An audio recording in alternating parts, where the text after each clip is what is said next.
IEC says it's now waiting for President Cyril Ramaphosa to declare the exact date of the general election scheduled for May this year. The IEC says it's to consolidate the voters' roll after the last voter registration to be held on the weekend of the 26th and the 27th of this month. The Electoral Commission says only 16% of young people are registered to vote so far. The IEC Chief Electoral Officer Mamabolo says they expect more voters to come and register. And he joins us now in the studio. A very good evening to you, Mr. Mamabolo, and thank you so much for joining us. Thank you very much.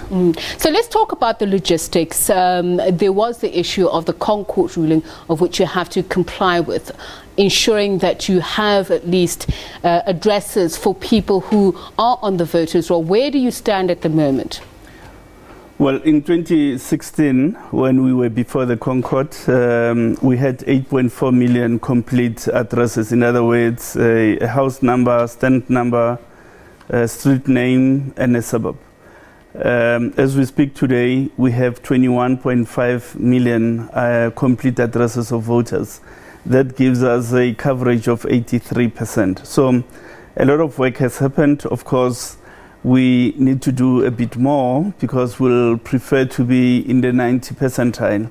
And we hope that the registration weekend that we announced will help us to improve that situation even more. You had said, though, by the end of the financial year, you'd have 100% compliance. Do you think that is realistic? Look, 100% compliance, it's a bit of a misnomer because, as you know, there are people in this country who live in utter conditions of squalor, people with no formal housing and so on. Although the Concord itself had given us a leeway in terms of taking from them descriptions of places where they live. But to expect that we could have 100% coverage, it's a bit of a misnomer. I think even the court would accept that fact. Let's talk about how many people are on the voters' roll, how many political parties are registered, and how many voting stations will be added for all of this.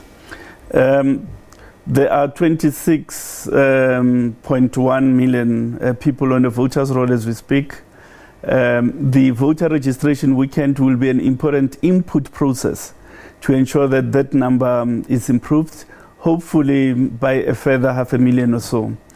There will be 22,900 odd voting stations, a few units of 23,000 voting stations that will be operational on the 26th and the 27th and further on election date. In terms of our logistics, we have procured 75,000 posters, 74,000 printed matter, application forms, and the like, 32,000 zip machines, all of which are now on the way to the provinces, who will then distribute further on to our municipal storage sites. The political parties, and I ask this because there are still new applicants that you have to process. How many have been registered and how many are you looking to register when the process is complete? Currently, we have 285 political parties which are registered on a national level. And we have a further 37 that are currently under consideration. So by the time the nomination process starts, we will have just over 300 political parties potentially on the register of parties. Of that 35, is the BLF one of those parties? Because it's my understanding that you had a meeting with the BLF earlier on, and we know that the party has been criticized heavily for comments that it made last year, which were considered to be of gross hate speech nature. Where do you stand with the party? Excuse me.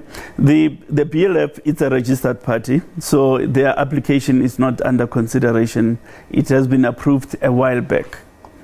We had a very fruitful meeting with the party, and there's a report that we will table at a formal commission meeting, and we'll make a full statement on the matter after that. But I'm just looking at the code of conduct of participating in elections. Those are some of the things that you would express serious concern over, and would that affect whether or not a party does ultimately participate? Look, our registration process and the rules that govern the registration process are guided by the values of the Constitution. In other words, you can't propagate hate speech, you can't propagate language, you can't rather use language that incites violence and so on. So our interactions with the concerned party was along those lines. But I would wish for the Commission to deliberate on the matter first before we speak. Let's go back to the logistics, especially the operating aspect of it. You were going to improve on your security, especially when it comes to computers. You lamented the fact that you're still on Windows 7 and you were going to upgrade that, including human resources. Do a review of that. Where are you with both processes? Our IT refresh program is going well. There are elements that still have to be implemented, but not of a major nature that they can impair our preparations. Our review of the human resource capacity has also been concluded, and we've identified critical posts that needed to be filled, and that process is long. It's about to be concluded, really. Just your final message to voters and registration. Will there be another date, an extension after the weekend of the 27th? The weekend of the 27th is the last in relation to voting stations opening. However, subsequent to that, there'll still be opportunities for people to go to local offices of the IEC until the date on which the President proclaims the election date. But our message to South Africans is that a registration weekend offers you convenience because your voting station is within your community. You don't have to incur extensive travel costs to be able to access the registration process. 2, I think it's important that those that are not registered to realize that you can only have a say in this election if you are on the voters' roll.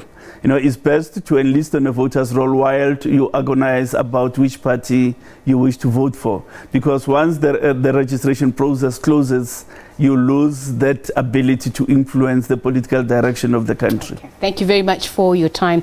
I see Chief Electoral Officer Mamabolo in the studio with us. So we'll be back with more right after the break, and of course taking a look at that march happening in KwaZulu-Natal against gender-based violence.